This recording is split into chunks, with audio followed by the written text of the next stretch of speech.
Assalamualaikum dan selamat pagi. TVPSS Sanlis setia bersama anda dalam sambutan Hari Guru peringkat Sekolah Menengah Kebangsaan Sungai Layar tahun 2025. Saya Nur Azlina Suha binti Muhammad Nasaruddin akan bersama anda pada hari ini.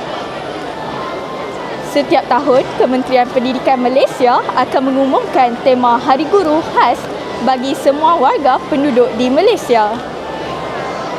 Hari Guru secara amnya merupakan sebuah sambutan yang dinantikan oleh bukan sahaja para guru di sekolah tetapi juga para pelajar.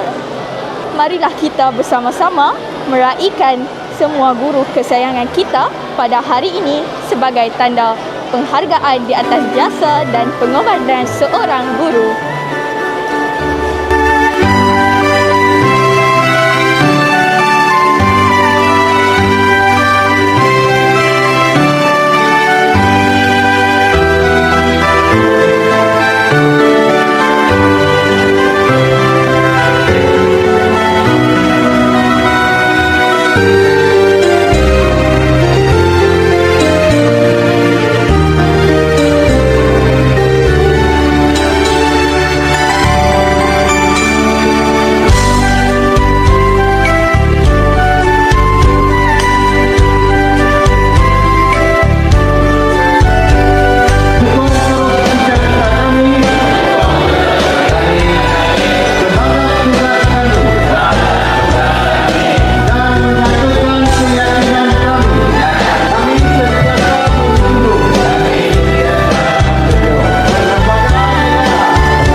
Misalnya untuk SMK Sungai Layar mengucapkan selamat menyambut Hari Guru 2025 kepada semua guru-guru, kepada semua pendidik, kepada semua AKP, kepada PPM.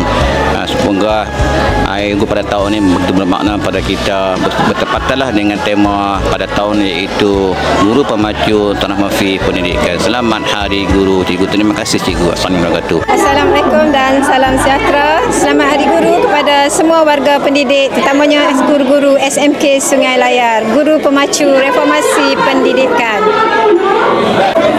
Selamat Hari Guru, Guru Pemacu Revolusi Pendidikan.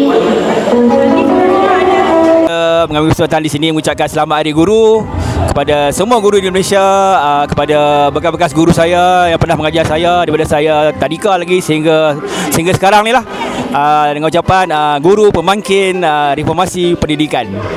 Okay, selamat Hari Guru buat semua guru-guru Sunday yang sangat supportif, yang sangat sanggup berkorban tenaga, masa, wang demi untuk anak-anak Sunday. Selamat Hari Guru buat semua guru-guru Sunday. Okay.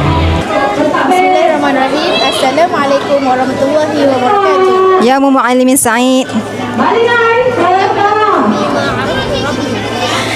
Kalau bukan kerana guru kamu, kamu tidak akan mengenal Tuhan kamu. Syukran. Guru untuk semua guru-guru, warga, staf dan guru-guru warga Sanley, dan saya ucapkan selamat Hari Guru untuk semua. Terima kasih. Okay, saya mengucapkan selamat Hari Guru kepada semua-semua guru di Malaysia dan juga di Sekolah Menengah Kebangsaan Sungai Layar. Okay. Untuk semua warga Sanley 2025, semoga kita berkhidmat dengan lebih ikhlas. Hari Guru. Dah.